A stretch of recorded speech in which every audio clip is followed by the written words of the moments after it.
Welcome back to Around the Block Volleyball. The NCAA men's season is finally underway, and it's time for us to talk about it. Today, we're jumping right into it with our early season national championship contenders tier list. So this one's going to be super fun. We have 6 tiers here for us to choose between. We're not doing the normal S, A, B, whatever. We have our top tier, which is championship or bust. So, we expect them to win the championship. It's probably like what they really aim to do. If they don't win it, it's a failure of a season. Yeah. Our second tier is legit contenders. So they have a really good chance of getting into that championship match and potentially fighting for that national championship. Then we have our final 4 threats. So these are the teams that we just expect to kind of make the final 4 in the national championship.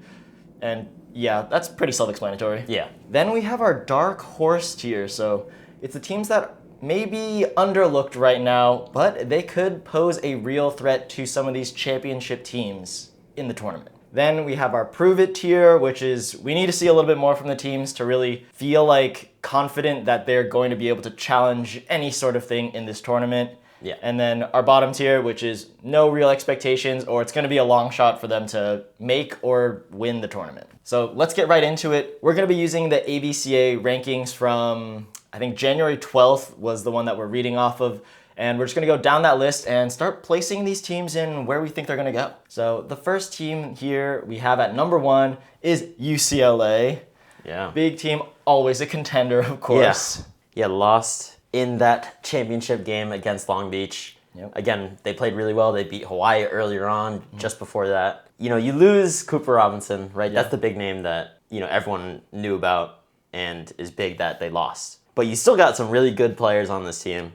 Of course, Andrew Rowan. You got Cam Thorne still coming back. And Zach Rama. Those are the seniors that still highlight this team, make this team look really good. Yeah, and then Sean Kelly performed really well over the summer with the U19 national team. So, yeah. They have a stacked roster. Yeah, he had an amazing freshman year, too.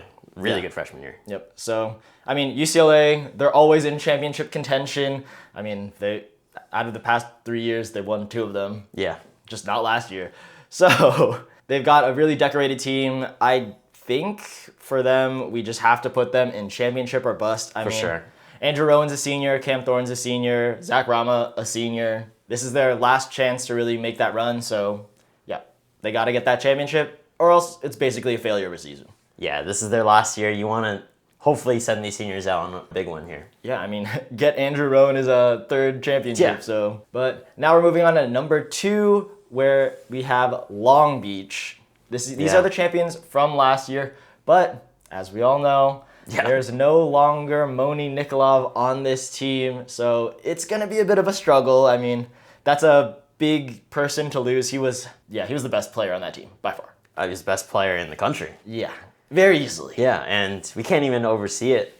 You lose Alan Knipe as well. Yeah. Shouts out to Alan Knipe. I literally met him last weekend. He's an amazing guy. It was really great to talk to. Learned some ball from him, some great knowledge. But again, you lose the head coach as well. Yeah. You lose your best player from last year and the head coach. That is a lot of things moving around. But you do have to consider they still have some really good talent. Yeah. Skylar Vargas, the headline name for this team still. It's great to see what he's been able to do as he's progressed as a player throughout college. He's still going to have a big senior season.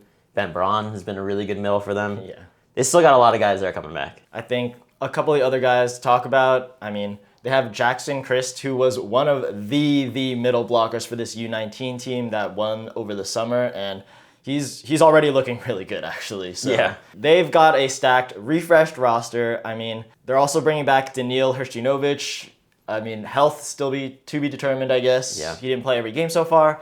We have Kellen Larson, great libero. One of my favorites. Yeah. You enjoyed his play a lot. And then, more importantly, we have Jake Pizzanti, who is the setter that's taking over from Moni. He's a redshirt freshman, and this is where I think we really need to see things. I think maybe we still put them in that championship or bust tier. I don't know. Let's talk on the setter spot first. I think he's the reason where you kind of think about it, but when you're looking at them still having Skylar Varga and Ben Braun being their seniors, that's a strong core that you kind of want to make that run with because it's your last chance with them. Yeah. I do just say, though, it's impressive what he's been able to do so far. Mm-hmm. They've played, I think, 2 games. But it's still there's a lot of unknown going on still with the setting position. Because, they can impact the game so much here. Yeah. And you're going from Moni Nikolov, who was legit a pro last season already. Yeah, he's been a pro for years. Then now you got a redshirt freshman. Of course, he still looked really good. So this team has still been looking pretty solid. But again, that's something that is holding me back from saying championship or bust, honestly. Me personally.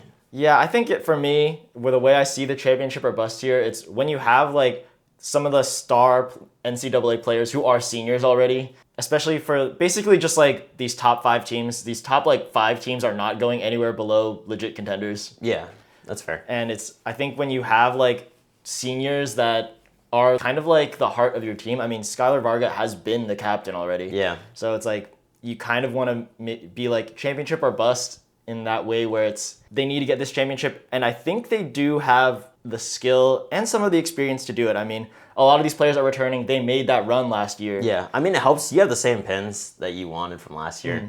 Obviously, there was the Hershnovich thing. Siapanis, that whole thing that happened with him with his injury. But Alex Kondev was playing. Yeah. He's still playing right now, so it does help. Yeah, I think we can put them in a hesitant championship or bust, but like maybe at the lowest level. Yeah, that's fine. I mean, it's basically just seeing how the setting works out. Yeah, I think so. I think if he is looking really good, then I think the expectation, of course, is to run it back. All right, then let's move on straight on to number 3, where we have a tie, but first we're going to talk about Hawaii. Yeah. So this is a really important one. I think we saw a couple people rating them really, really highly preseason.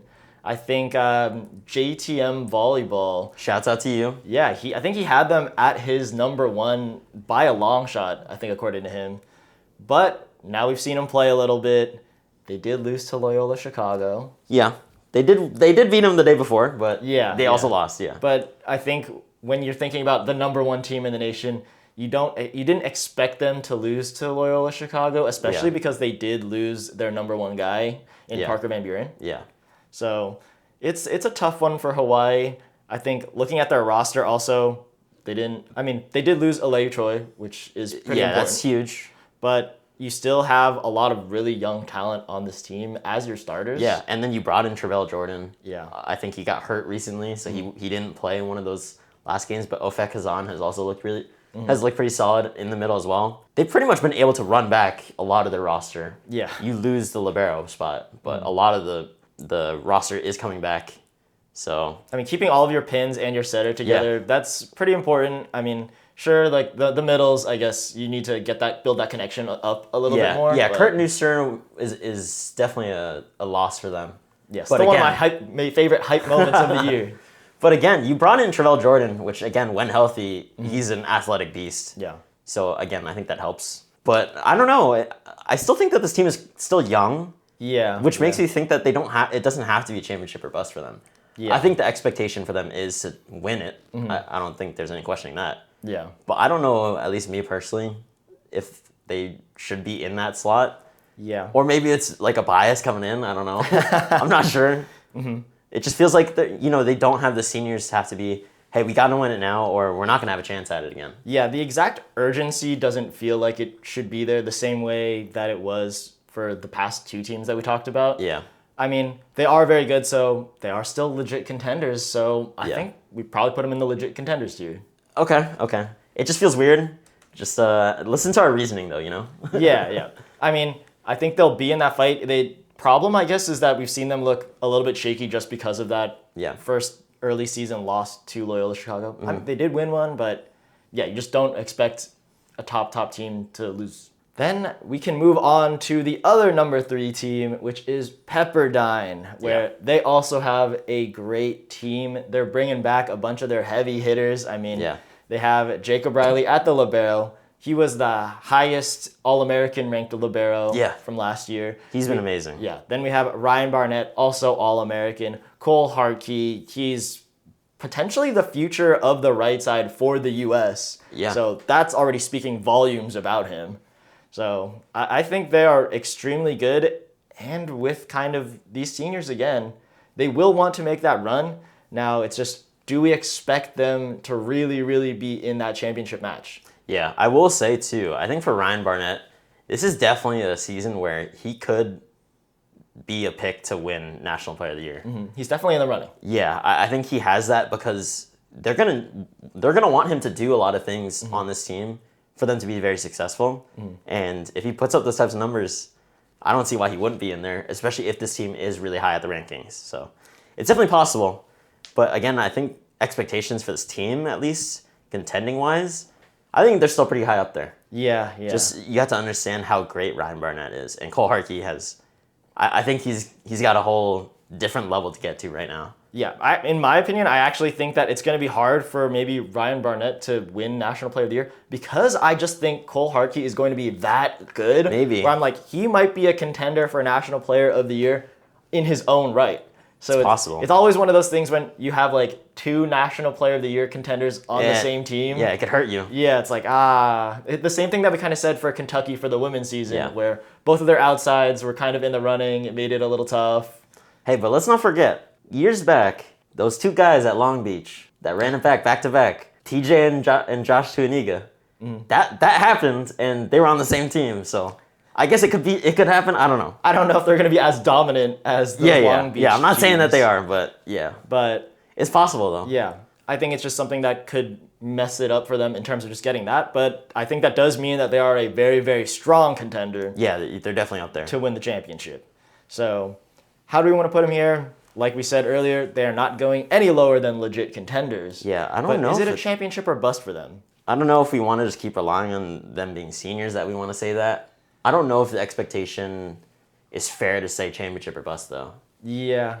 I think even making it to the championship match and competing for them would be quite the achievement. I'd like to maybe just leave them there and the legit contenders where it's like they can make it there. Because I think another difference for me, I mean, Jacob Riley, Ryan Barnett, amazing. But again, I'm really all in on the Cole Harkey hype. Okay. So I think he's like that real key player for them now. Yeah. So, and he's a sophomore, so. Yeah, it helps that he's still really young. You still got a little bit of time with him. Yeah. So I don't think we need to force them into that championship or bust. I think they can go right into that legit contenders team. Okay. I don't know if it's fine. We're not doing tier list and like the rank in the order matters. Yeah. The only one we thought was Long Beach just because they were a little bit more that border for us.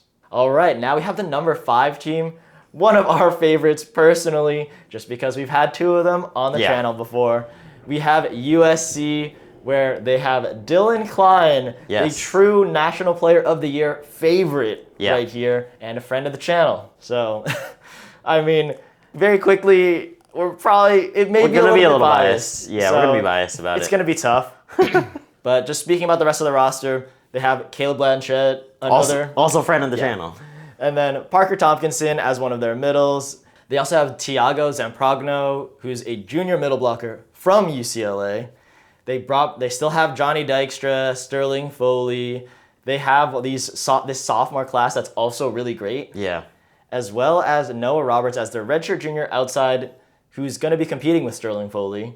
Now, looking at all those players, it's a pretty stacked roster, in my opinion. I mean, their middles are already absolutely insane. Dylan Klein, like I said, National Player of the Year material and the favorite. Yeah. Caleb Blanchett, one of the best setters in NCAA. Yeah, and I think he's been getting slept on. Yeah. Now, it's a little unfair because the setting position has been super stacked lately. Yeah. There's been so many great setters. Yeah, especially when the race last year was basically just, can Andrew Rowan match Moni Nikolov? Yeah, and that then was Tread, a big, and then Tread was right there too. Yeah, so that was a big everyone. It was basically everyone trying to catch Moni. So that's a tough matchup to be in, but he is really good. Yeah.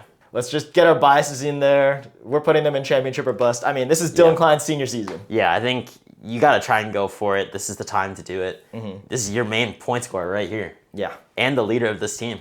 Mm-hmm. We talked to him. He was saying that he was the one that's got to run the open gyms now, and he's responsible for that. So we're rocking with Dylan and Caleb here. I think they got to be championship or bust. Yeah, 100%. And that might fill it out for that tier for now, but let's see as we keep going. Then at number 6 here, we have the team that bested Hawaii in one of their matches. Loyola Chicago is all the way at number 6. And they have a little bit of a squad for themselves as well. They have Ryan McElliott as their setter, JJ Soa as their senior lib, Daniel Fabikovic as one of their outsides, and Alexander Sosa as their opposite, who's taking place of Parker Van Buren. Yeah. Which is big shoes to fill. Yeah. But they are still a very experienced team here. Yeah, I think that says a lot for this team. You lose Parker Van Buren. You still have Ryan McElligott, again, one of the top setters in the country. This is still a really good team. And I think it says volumes that they're still at number 6 in this poll. It's going to be tough, though. I'm not too sure. The point scoring is going to be a little bit difficult to get just because you lose your top scorer. Yeah. Top scorer by far. Yeah, so it's going to be a little tough scoring-wise. But again, they did beat Hawaii that one time. Yeah. And it was very impressive. I think there's definitely a lot of things that you could see from that team that makes sense that they are this high.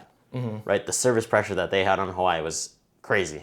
Yeah. I mean, that first set, they had like that huge run against Hawaii. Jake Reed went off, ran off a bunch of aces on Hawaii. And again, that's a really good core that you're playing against. Yeah. So again, it is very impressive. So I think they do deserve to be pretty high here.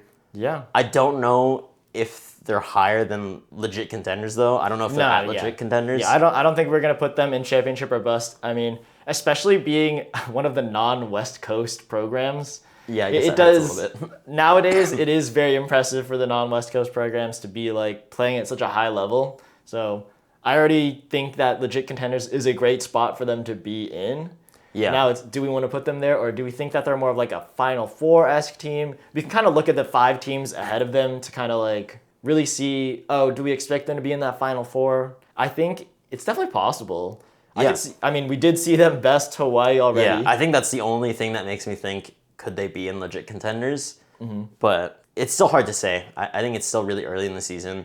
I know we're kind of doing it based off of the early season stuff, but... Yeah. A lot can change as the season goes on. Yeah. I mean, there's still a lot of development to go, especially with real matches. Yeah, I'm still like a little bit of a doubter. I know that, again, not writing off that they beat Hawaii. Again, that's a really big win.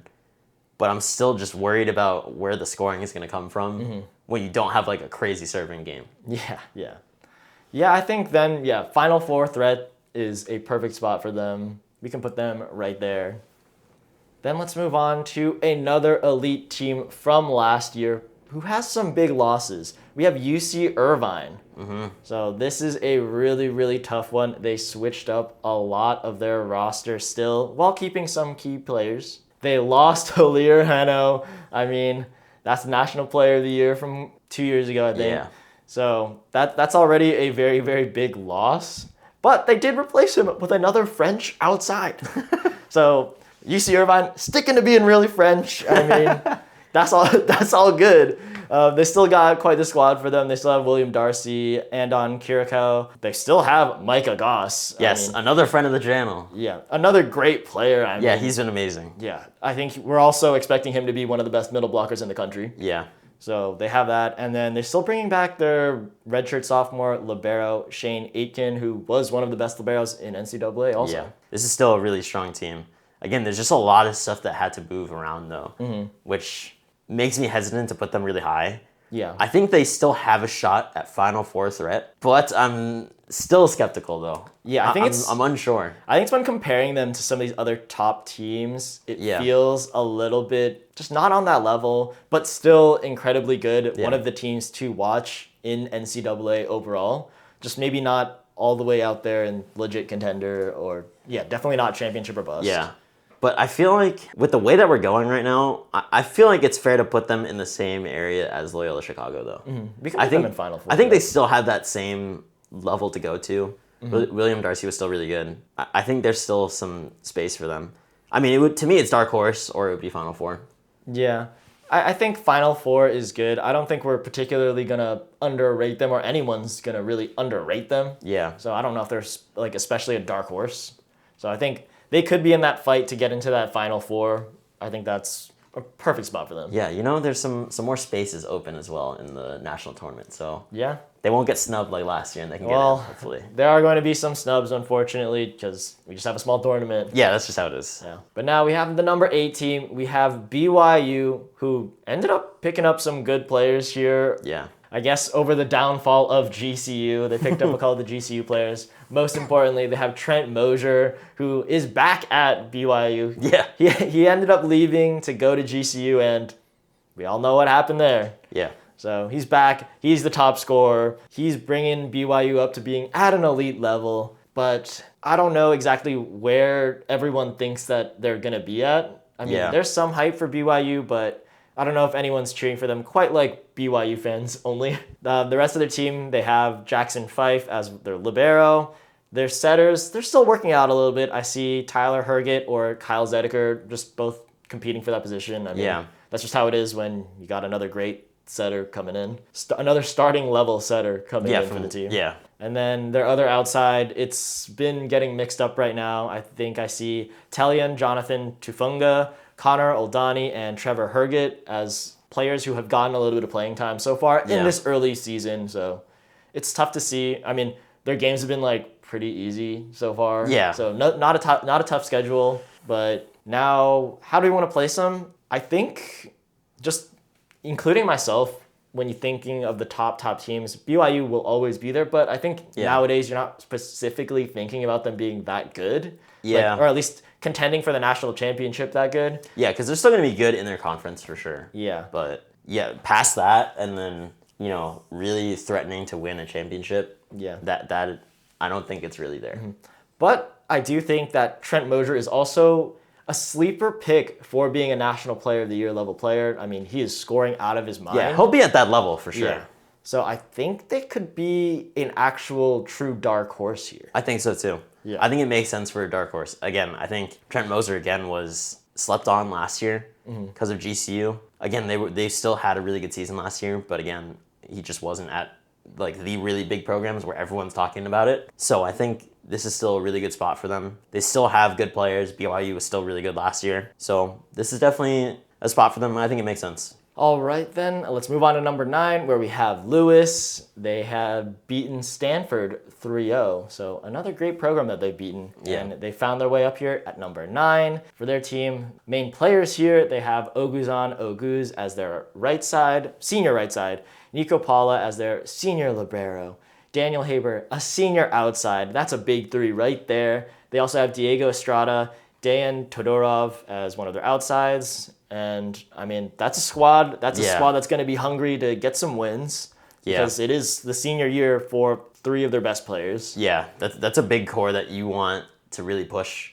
Try your best in your conference. Maybe try and win it, contend for it at the very least. This is still a good team. Yeah, I mean, I don't think we put them in legit contenders. So it's a Final Four threat or another dark horse, or maybe even prove it. Yeah, I don't know if I can go Final Four threat, but I think they could be a dark horse. Again, I just think they're not one of the main programs that's really big in the space. But again, they have really good players, and they've kind of proven that through their years at Lewis. So this is still a good team, though. I'm having a hard time figuring out where, though. Yeah, I do like Oguzhan Oguz and Nico Paula as like 2 of like the sleeper players just in NCAA overall. Yeah. I don't know how much attention they're getting, so I do like them, and I think that they're going to be some of the best players, probably All-Americans even. Yeah.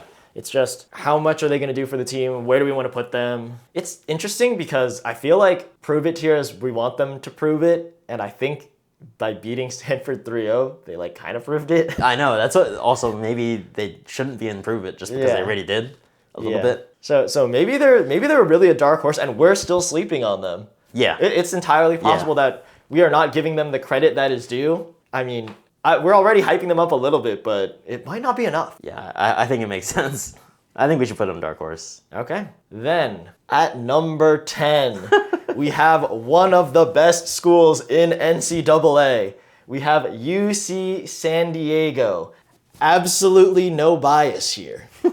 But they have quite a squad with them. They got Sebastiano Sani from Long Beach as one of their outsides. They have Josh Ewart as one of their other pins. He's the younger brother of Jordan Ewart, who's on the men's national team. We saw him this summer. And Jenna Ewart, who's playing at Italy at the A1 level right now at Conigliano. So you already know he comes from an esteemed volleyball family. He's been popping off. He won Triton of the Week last week. So that's already a big deal. We have a good basketball team as well, so winning it over them, good job. Then we have Leo Provednikov, who's another one of the pins. And then we have a little bit of a setter race here. We've seen both of them. We have John Lures and Cameron Whirl. That's already an interesting debate in itself. If we ever want to dive in deeper to UC San Diego, I'd love to have that conversation. Then as one of their standout middles, we have Leo Wiemelt.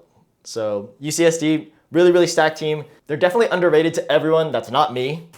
So This is a really fun team. I've watched all their games so far. I think we really do have a squad that's a little bit sleeper with a lot of really good pins on this roster. Now it's kind of figuring out the setting, which is probably a reason why no one's paying too much attention to them. Yeah, I mean, it is really important. Yeah, but I think when they just figure out that setter race and then really build that chemistry out with whichever setter gets chosen, I think the pins are going to look really dangerous, and I think they're really being slept on right now. Still, no bias. Okay. I let you get that off, so I was letting you rock out. Yeah. Now, do I think that we can make the Final Four? It'll be a little bit tough because we're just in the Big West Conference. Yeah. The conference is freaking stacked. Yeah. But I think that we could low-key go on a little bit of a run. I personally think that we're still in that dark horse tier because we just have some of the best pins in NCAA. It's just figuring out that setter race and getting that chemistry with whichever setter before anyone can really realize how good we are. Like, the team is just full of players who are gonna play pro overseas somewhere. So I think it is like potentially a dark horse, a team that could take off a game from one of these other Final Four threats, given the right circumstances, the right situation. Yeah. Obviously, I'm not delusional where I'm going to say we're championship or bust. We're legit contenders. But I like being in dark horse. I'm not sure where you think that we belong. I'm going to let you rock out. As a more impartial viewpoint. That's okay. I think that's fair. Again, I'm definitely a proponent that you need to have really good pins. Yeah. I think that's just where the men's game is. You have to have that because, I mean, they're going to be passing a lot and they have to be able to score in out of system when they're not passing well. Yeah. And I think getting Sebastiano Sani is a good pickup. I think that really helps. And like you said, Josh Stewart has been really good. So I think they've got a good showing out right now. So they're off to a good start. I do expect us to climb up a little bit more from number 10 at some point during the season. We'll see how high we can get, but I don't think we're staying at 10 the whole season. It's possible. I think it's definitely possible. But now we can move on to number 11, where we have Stanford. This is another stacked team, and I think they really just dropped down here because they lost to Lewis. Yeah. But for their team, for their core, they have a bunch of seniors as well. They have Moses Wagner as one of their right sides, Teo Snowy as one of their outsides, Theoren Brulette as their setter. Then after that, they have some other experienced players. They have Alex Rotman as their other outside, and Evan Porter, I think he was my favorite libero from last season. Yeah. So he's their libero. As a sophomore now, he's better. He's learned. He's gotten that freshman year out of the system, so I think he's going to be really good for them. Stanford, I think, is really underrated being at number 11 right now. Yeah, I think they really are. Being down at 11, I think already is a shock. Yeah. That they're this far. It is definitely the loss to Lewis that did that. That loss to Lewis definitely makes sense. Yeah. So them being at 11 doesn't make too much sense, at least when we're looking at it early season-wise. But yeah, you have some really good pins on this team. This team is really good. Evan Porter, like you said, was amazing last year. Yeah. It is still insane to me that he's a sophomore. So to me, I'm not too sure, though. Like, I think it could be dark horse as well. I think just knowing that their pins are that good, and you saw how good they were last year, they still are a threat to these top teams that they can take a match off of them. I guess the only thing for them that's kind of big is that they did lose to Lewis right there. Yeah. Which maybe could be one of the reasons we could put them in Prove It, where it's, okay, you've come off this loss to a very good team, but now how do you bounce back? I mean, we won't really count when they're playing against some of these not as great teams. Yeah. Like some of these D2 maybe teams who aren't going to be ranked. So we shouldn't count that, but it's really, how are you going to bounce back? And we need to see that before maybe we really give them that full dark horse. Okay, so you're saying Prove It. Yeah, I think for them, I do want them to prove it because they do have that loss. Yeah, I think that's fair. Again, this is kind of like an early season type of tier list. Yeah. So I think it's fair to say Prove It for now. Yeah. Just because we just want to see it first. Yeah, a lot of teams can go and prove it because there's still a lot of season left. We need to see a little bit more. Yeah, I mean, they can definitely improve. I think this might be one of the teams that, from 11, they could climb a lot, just considering that they can improve from where they started at from the season, losing to Lewis. They can improve a lot from that, performance-wise. Honestly, we probably expected them to be more in that 6 to 10 range. Yeah. And I expected them to pretty much be there the entire season. So seeing them at 11, it's tough. I don't think they're going to drop too much more. Yeah, I don't think so. But that can take us straight into number 12, where it's another team we didn't expect to see this low, but we have CSUN. It's crazy to see him here. Yeah.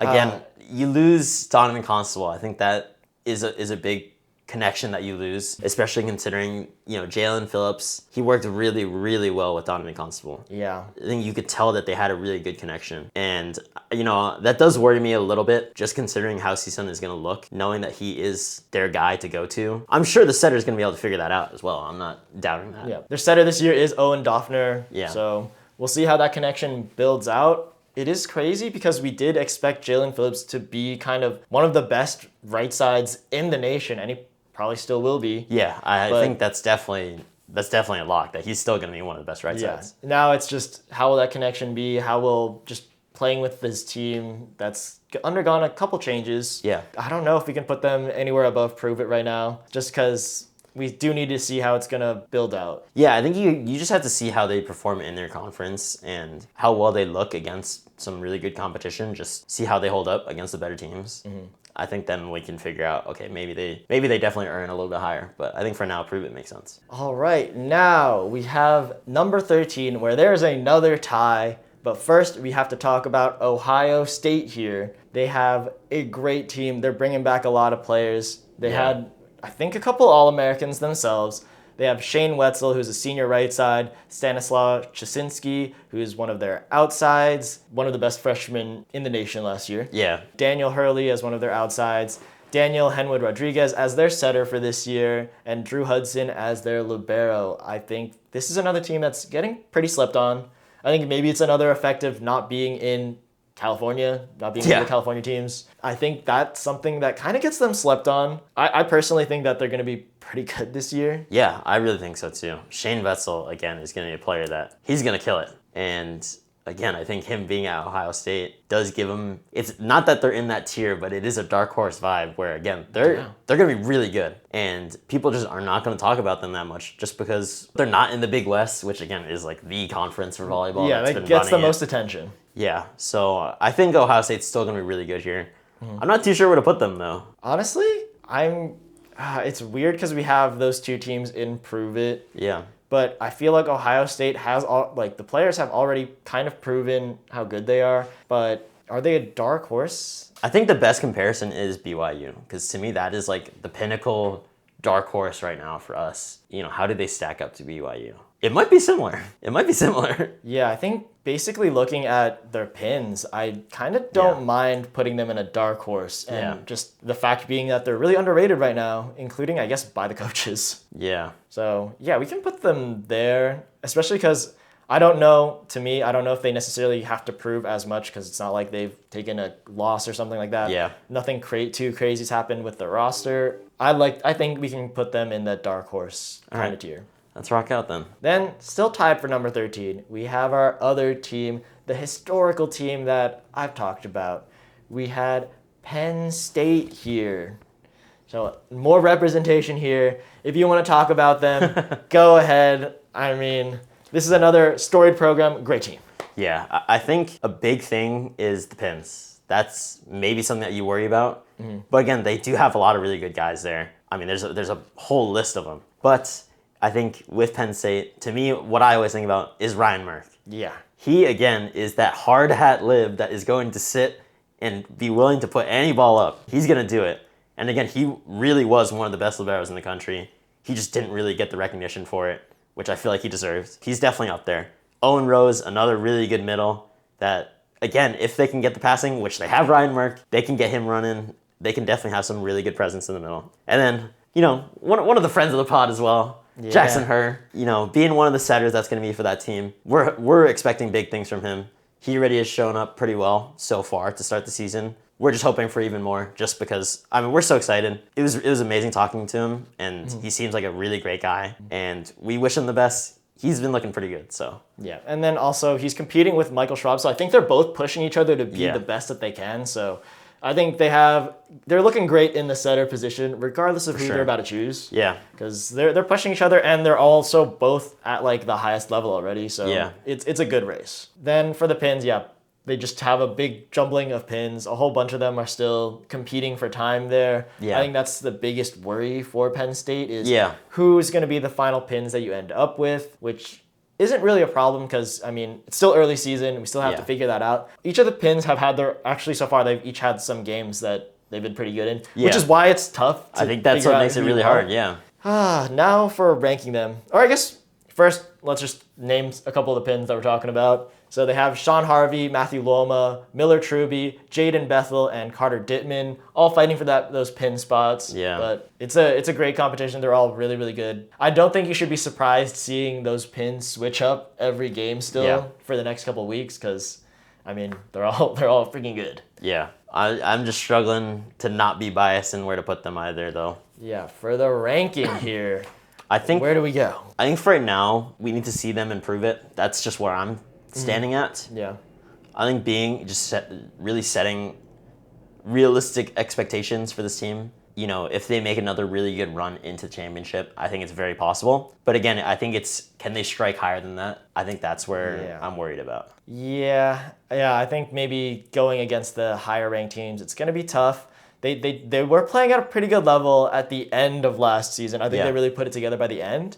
So maybe we can leave them and approve it to see how high they can elevate because I still have some expectations for them. Yeah, for sure. I agree. Yeah. I definitely have expectations that they can definitely make the tournament again. But you need to see more, though. Again, we're so early on in the season. Yeah. It's kind of hard to tell how some of these teams play. But I think they need to get challenged a little bit more and play some of the really tough teams. And then they can feel out, okay, this is where we stand. Now, when we get to the tournament, we can figure out what we can do. Yeah, they still need to, I guess, prove it to us, especially prove it in terms of whoever is going to be playing at the pins. Yeah, I think that is really I think that's a fair concern. Yeah. Because, I mean, those are going to be your main scorers. You got to figure out who's really going to be able to separate themselves. Now we can move on to number 15, McKendree here. One of the, I guess they were almost like a fan favorite last year where they were a big surprise to everyone about how high of a level they were playing at. For sure. So we have them at number 15 here.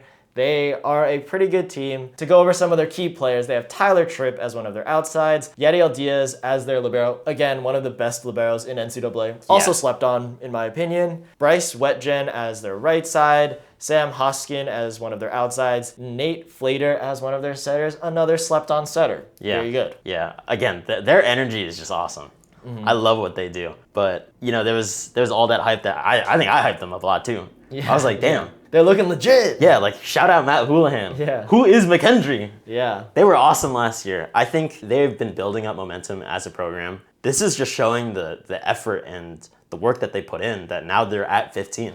That they're really respected at this point in the men's volleyball space. So I think they definitely deserve it. I'm not too sure how high we can put them though. Yeah. I think it's not to say that they should just have the goal and then be done with the season. But I feel like the goal of making the tournament, again, it is very selective, right? It's 12 teams, so it's not a lot. So can you make the tournament? I think that's a very successful season. Yeah, I don't exactly know how we want to keep their expectations because it is an interesting situation where they do have a bunch of senior/grad students playing in their final year of eligibility. So they may be trying to ball out, but how much balling out can you really do when you're still McKendree? Damn, shots. They're building the program, but it's like, is the program there yet, is my question. Yeah. And I'm not sure if they're there yet. They already lost 3-0 early in the season to Long Beach. So I think this is maybe where we're going to start putting some teams into.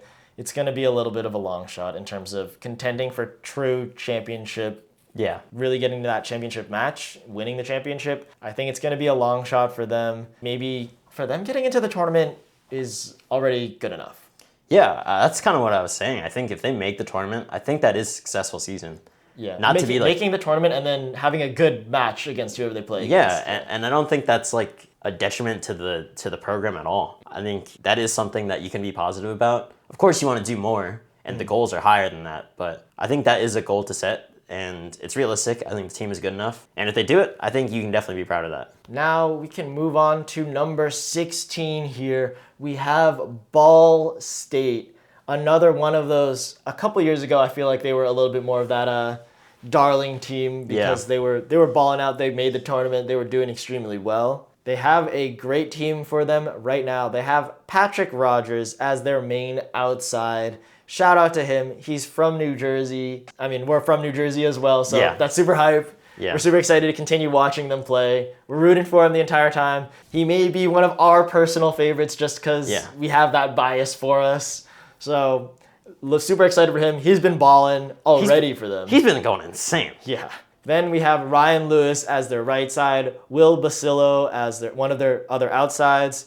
Then we have Lucas Machado as their setter, Brazilian setter, so he's probably doing pretty good. But let's be realistic again. They were the darling of the NCAA a couple of years ago. Yeah. But I don't know about now how well they're going to do in the tournament. Yeah, I think Patrick Rogers is going to have to do some amazing things, which I think he will. But again, I think we're talking about the top of the top here. That's what this list is. If we're just listing general, just really good teams in the country, of course they're here. That's why we're picking from this list. But we're talking about championship contention. I think it's going to be tough for them. Yeah, I think they might be in, not to say there's no expectations, but they have slight expectations, but it's a long shot. Yeah. I think it's fair. We haven't fully reached that no expectations for the tournament spot yet. But now we are getting closer and closer. We're at number 17. We have UC Santa Barbara. Again, I'm trying not to be biased here as they are a rival school to me. But going through their roster, they have George Brunning as their outside, Riggs Guy as the other outside, Ben Pearson as their another pin, so they got a bunch of pins here. Cole Scoble as their setter, so they have a lot of pins here. They have a good setter. Now, again, they're running into a problem that UCSD is honestly also going to fall into, where it's the Big West Conference. It's really tough. And it is stacked. Yeah, it's really tough out there. So you will have to really, really make your way up the rankings to even get into the tournament. Yeah. And right now, we have them at the bottom of the Big West. We've named every other Big West team. Right, yeah. So, not to say that there's no expectation for them to play well. Yeah, we're talking about, again, this is no shade to these teams, but we're talking about to win the championship. Yeah, I don't even know if they're going to really get into qualifying for the national tournament. It's going to be really tough. Because already, basically, I think it ended off at CSUN. Yeah.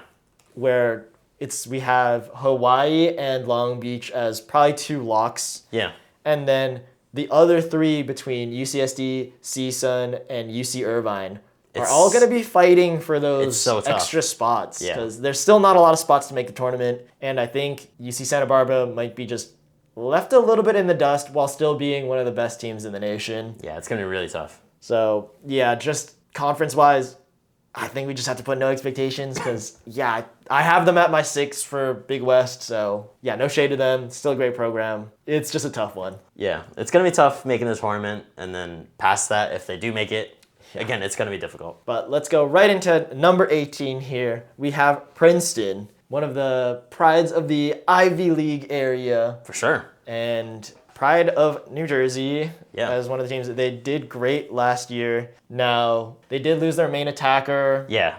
You lose Nero Omene. Yeah. It is going to be a rough time. Yeah. That man was a monster on the right side, by the way. Yeah. If you did not watch him at all, low-key watch some highlights of Princeton, you're going to find him real fast. You're going to know who it is. I think that game against Penn State, oh, yeah. Yeah. To make the tournament. That was an insane match from him and also Penn State both teams playing out of their minds that game. It was insanely good. You should definitely check that out. But that brings us to a problem with this team where he's not on it anymore. Yes. He graduated. That's where I think the problem lies. Yes. Yes, you still have some good players on this team, but you lose your main point scorer and it was not close. It's going to be tough. You still have Mason Rice, who's going to be a scorer on the pin. Owen Mellon as well is going to be on the pin. You're looking for him to step up even more, score even more. You still have Ryan Vina, was a middle last year. He's a senior now. Hopefully they can do even more with that. So again, it's trying to figure out what you can do with the team and figuring out where you can pick up from where you lost last year. Yeah,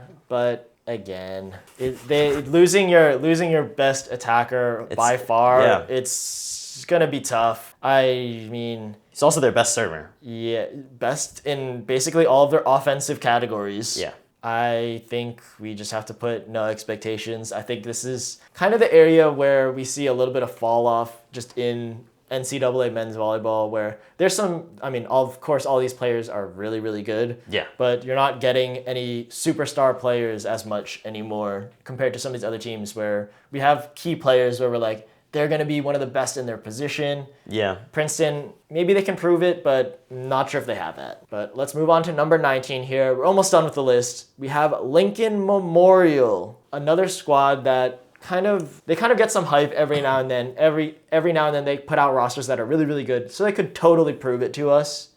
But right now they're at number 19 here. Yeah, I think this is one of these other teams that, again, it's going to be difficult to see how far they can really reach. Again, we're talking about the top teams here. Yes, they're at 19 in the ranking, in the poll. So, of course, there's some respect on this team that they are really good. But we're talking about making the tournament and making a push for it. This is going to be tough. Yeah, I mean, we can run through some of their players again still, but Yeah. I'm not sure if we're really going to have too many expectations for them. So they have Axel Van Bars as one of their outsides, Johan Negron as their right side, Roman Mallerwein as their setter. He's a freshman, so that's already another tough one for them. Yeah. And then Colton Mendez as their other outside. I think they're going to have a solid team. Yeah. Just when it comes to fighting for national championship contender, we're putting them in no real expectations there. Let's just keep it pushing here. Yeah. We have our final team to round it out here. There are a couple other teams that got some ABCA voting, but I think we're already in the no expectations area, so let's get it over with. At number 20, we have George Mason here. They still have some great players, just not superstar players for NCAA, so we have them down here. For their outside, they have Liam French. Their other outside, they have Robert Evangelista. For their setter, they have Georgi Zahariev. And then for their right side, they have Jackson Herbert. Again, this is a good team. This is still a good school. All these teams at the bottom here, they've all had like flashes where they've been a really competitive team. Yeah. Now, in terms of this year, I don't think that's them. Yeah. So we are going to end up putting them in that no expectations or it's a long shot. Yeah. Again, no expectation or long shot to win the championship. Yeah. Because they are at number 20, so they're still one of the best teams in the country. But we're talking win the championship. You have to have really, really high level. It's going to be hard to be there. Yeah, especially as more schools are starting to add men's volleyball to their athletics programs. We really got to start looking at these teams holistically because these are still good programs. There are a lot of teams below them who they still compete against, so they're probably going to have like winning record. So don't look down on these teams. We're not trying to look down on them. They are still extremely good. Yeah, but I mean, there's a reason we kept them in the list. Yeah, just some of these top teams are insanely stacked. I mean, go back, look at some of these top rosters. It's tough for these other teams. Yeah, I mean, we mentioned it. Big West is going to be stacked. Yeah. You already have so many of those top teams that are there. Bloodbath, as always. MPSF is also ridiculous. Again, UCLA, another bloodbath. USC, Pepperdine, all three of those teams could win their conference. Yeah. It's going to be really tough. But that'll bring us to the end of our contender tier list. Now we want to hear your guys' thoughts about any of these teams. Should we have moved anyone up? Should we have moved anyone down? Are we looking down on any teams? Did we happen to overrate some teams? Don't say this. But yeah, just let us know in the comments. Thank you guys so much for watching. If you made it this far, please like and subscribe. Support men's volleyball. Yes. Please. Even if you're a women's volleyball watcher, that's great. We watch the game, of course we do. Yep. Because we love volleyball. But support the men's as well. I think there's still really fun things to come from it. Don't just be elitist and just be like, oh yeah, I'm only watching this one. I'm only watching this one. Watch volleyball. Enjoy volleyball in all aspects, in all levels. There's a lot of good things in men's volleyball as well. Yeah, and in my personal opinion, this one might be a little bit of a hot take, but why not end the episode on a hot take? Sure. Me personally, I think that the way that men's and women's volleyball are developing, I think the difference, especially in entertainment factor between both of them, they're starting to even out a little bit more. It's getting closer and closer. And if you guys want us to do a full deep dive where I kind of share my thoughts, I have some statistics as well, where I think a lot of aspects of the game are getting closer between the two. Yeah. I think just let us know in the comments as well, because I think men's volleyball is really, really being slept on now as the sport continues to grow. Yeah. So please enjoy it, please watch, and thank you guys so much for watching this video, and we'll see you guys next time. Subscribe. Peace.